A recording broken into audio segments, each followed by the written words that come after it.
I'm Andy Rosica. And I'm Erica Ussery. And welcome to The Daily Mix. So Andy, what have you been up to since last week? Well, I'll be honest with you. You don't want to hear this. I know you don't. But I spent a little more time on Amazon.com. Oh my gosh. After our little intervention that we had on the last show, you went behind my back and got more movies. I have a problem. I need a 12-step program. Yeah, this is a cry for help. So whomever's out there that can help poor Andy stop buying Amazon movies, please contact us at stltv.net. He needs help. I'll just text you whenever I get the urge. Oh my gosh. I'm going to Amazon. I don't know, because you text, I mean, that's like 4 in the morning with you, but I don't know if I'm going to respond. I don't know if I'm that kind of friend. Hey, all right. Safe enough. Well, this weekend we had a lot of stuff going on. The Grammys happened this weekend. Yes. And looking at you, this little fashionable scarf thing here, multicolored. Yes. Well accents your outfit. You're a fashionista. Mm-hmm. So who do you think was the dressed? Well, you know, there were a lot of great picks this year at the Grammys, but I would have to say Nicki Minaj, slam dunk, you know, home run. She did a great job with her black gown, her Tom Ford gown. Really liked it. Yeah, what about you? She looked good. Yeah. She looked good. She looked good. Yeah. Mm-hmm. I wasn't going to go there. We know what he meant. All right. We'll keep it PG. But I would go with, and this is a wild pick, and I don't think anybody else would say this but me, but I thought Miley Cyrus was gorgeous. Miley, she was okay. I mean, she looked put together, but her dress looked a little unfinished, in my opinion. But hey, good news is that our great city got a little bit of the spotlight at the Grammys this year. The St. Louis Symphony won the Best Orchestral Performance Grammy Award for its recording of John Adams' City Noir. And would you have this? The St. Louis Symphony, they're in their 135th year. Wow. Isn't that is such a long time? It's amazing. Second oldest orchestra in the country. Wow. And they're also considered one of the finest in the world. That's really not surprising considering that this is their 7th Grammy. You can find out more about the St. Louis Symphony at www.stlsymphony.org. Hey, Erica. They're here. Don't you mean they're back? Kind of. I did kind of mean that. But here's the scoop. It's been 30 years, but the movie, I love movies, the Poltergeist is coming back to theaters. And here's the best part. It's in 3D. Wow. And it sounds pretty interesting. The Poltergeist, the original movie back in 1984 is when it came out, was like one of the most well-known scary movies. And the director, Jill Keenan, actually remade the movie, and it's set to come out in July of this year. I cannot wait. This movie is, I watched it not too long ago, and the original movie today is still extremely spooky. Okay, so I'm gonna leave the new movie up to you to watch, and you just tell me how it is, because I'm not a scary movie person. But let's take a look at the new movie. We didn't know where else to go. You did the right thing coming here. Maddie was the first one to notice things. Mom, how will you get here? Who are you talking to? When was the last time you had contact with her? Before she was taken?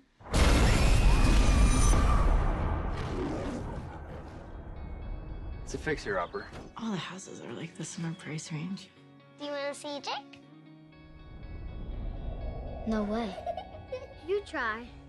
We like this house!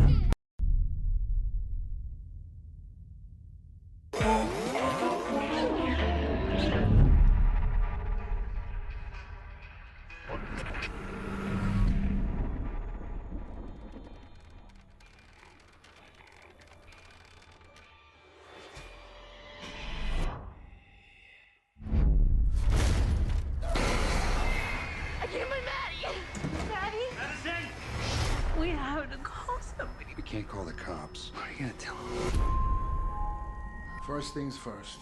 Your daughter is here, and she's alive. This development was built on a cemetery. This isn't just a few pissed-off spirits we're dealing with. It's a poltergeist. We just want our daughter back.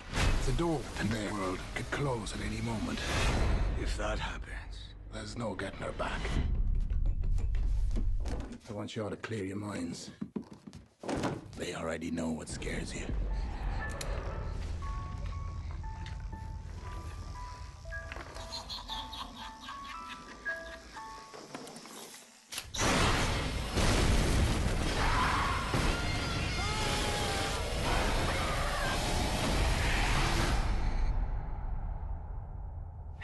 Yes?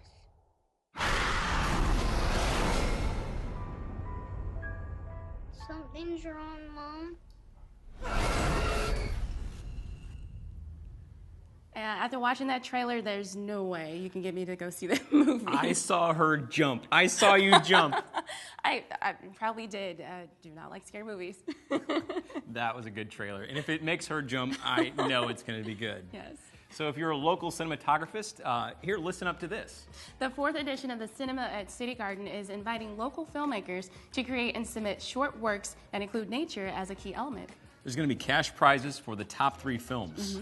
So I hope we see lots of kind of nature movies that are kind of a little scary, like The Twister. Yes. Twister is one. That was a really great movie, yeah. So Bill any movie Paxton. like that will be really great. And the top 3 winning shorts will be featured as part of a loop program that will screen at CityGarden's video wall starting Friday, May 22nd. Up to 7 additional works will also be chosen to be a part of the screening that will run through June 30th. I'm looking forward to it. I hope they need some local actors. You know, maybe you and I can be in a scary movie. Could, Would you yeah. be in a scary movie? I could, because I'll be scared for real, so it'll come off really authentic. I probably would be a good person. That's good. That's good. Well, you know, films must be 5 minutes or less. And Yes. Since there's no graphic scenes, you don't have to worry about, you know, seeing any blood or anything. Yeah. So, no offensive images and no profane. Keep it PG, people. Yeah, entries are April 3rd. So get started, everybody. That submission information is at cinemastlouis.org. Well, Andy, Valentine's Day is right around the corner, and Andy and I actually hit the streets to see what people were doing for the holiday and some little bit of inspiration from our fellow St. Louisans. We wanted to know just how romantic our fellow St. Louisans are. So, you know, we went to the streets to see just if we have any St. Valentines or Cupids out there among us. Let's take a look.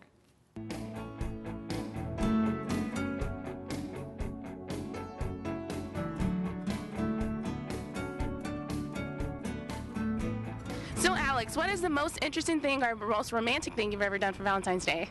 Well, I consider myself quite the romantic, and Valentine's Day just around the corner. Once I took a friend, we and I just went down to the City Diner, actually just down the street, and we got milkshakes. It was a warm day, and it was just refreshing and a fun time. Hi, we're here with Marianne, and we're going to ask you, what is the most romantic thing you've ever done on Valentine's Day? Movie night with my boyfriend, I guess. We had I don't know, it's been a while, so I don't know. Well, my wife and I, we've been married for about 5 years, and we don't have anything too outrageous, but you know, every year we just get together, you know, get flowers, we go out to eat and everything. It's someplace that she likes, usually Italian or something, but this year will be kind of special because we have a 2-month-old son that we just introduced to our family and everything, so we'll be celebrating it as a family with our son and our one-year-old daughter, so we're looking forward to it. I'd say freshman year of high school, I had my first boyfriend, and he was really sweet. He brought me out to dinner, and it was really simple, but he put a lot of thought into it. I can't say I personally done anything, but in 4th grade I got a giant teddy bear from a crush. I don't really celebrate Valentine's Day for myself. Sometimes I like make myself dinner and take a bubble and just relax. So I celebrate by myself. Wow, so our St. Louis has had some pretty interesting things to say about their past experiences with Valentine's Day. Now, the most interesting story, unfortunately, we couldn't catch it on camera because one of our students had to run to class. He was running late. But the most funny story of the day was he told me he had gotten his girlfriend a rose that he had found out of a garbage can. Out of a garbage can? Out of a garbage really? can, Did you tell him that was a really dumb idea? Well, he was talking about her in the past tense, so, you know, she probably... It's a terrible thing. What out of garbage can? Nah. Maybe he was broke, I don't know. It's horrible. Well, there are lots of things going around St. Louis for Valentine's Day. Here's just a few ideas, something you may want to consider for you and your husband. Right, you can spend Valentine's Day with Erin Bodie. She'll be performing at Jazz at the Bistro this Friday and Saturday. You can find more information at www.jazzscl.org. And the St. Louis Zoo always has memorable things going on. Yes. They always do something for the holidays, like Boo at the Zoo. Well, this holiday is no exception. They're doing the Untamed Hearts Dinner and taking place both Friday and Saturday. So you get both days if you are running behind on your plans for Valentine's. But that information is at stlouiszoo.org. Right, and speaking of the zoo, check out this adorable clip of a red-legged Sarima. These are little chicks that were playing ball, and it's super, super cute. Let's take a look.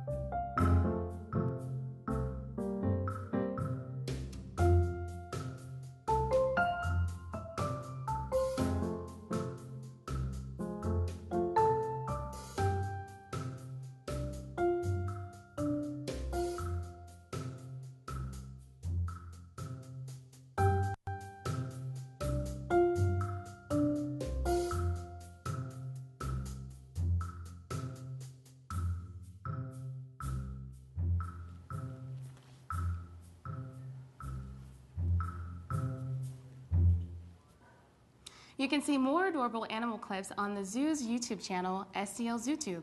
That was kind of like Fetch for Humans. You know, they hit the ball up and the humans got to go bring it back. That's true. They were cute, though, the little bouncy heads. So, do you know what time it is? Oh, it is time for the Rewind. Kalia Collier will be honored at the St. Louis American Foundation Salute to Young Leaders on Thursday, February 19th at the Four Seasons Hotel. 1 year after graduating with a bachelor's degree in communications, the then 23-year-old Collier became the owner of the St. Louis Surge. She is currently taking on the challenge of making the Surge the first WNBA team based in St. Louis. A press conference was held in the mayor's office for the Gateway EITC Community Coalition to explain that EITC is an assistance program geared towards low-income families. The press conference also discussed how people may be eligible for free tax-free preparations and forms that were new to this year's tax season.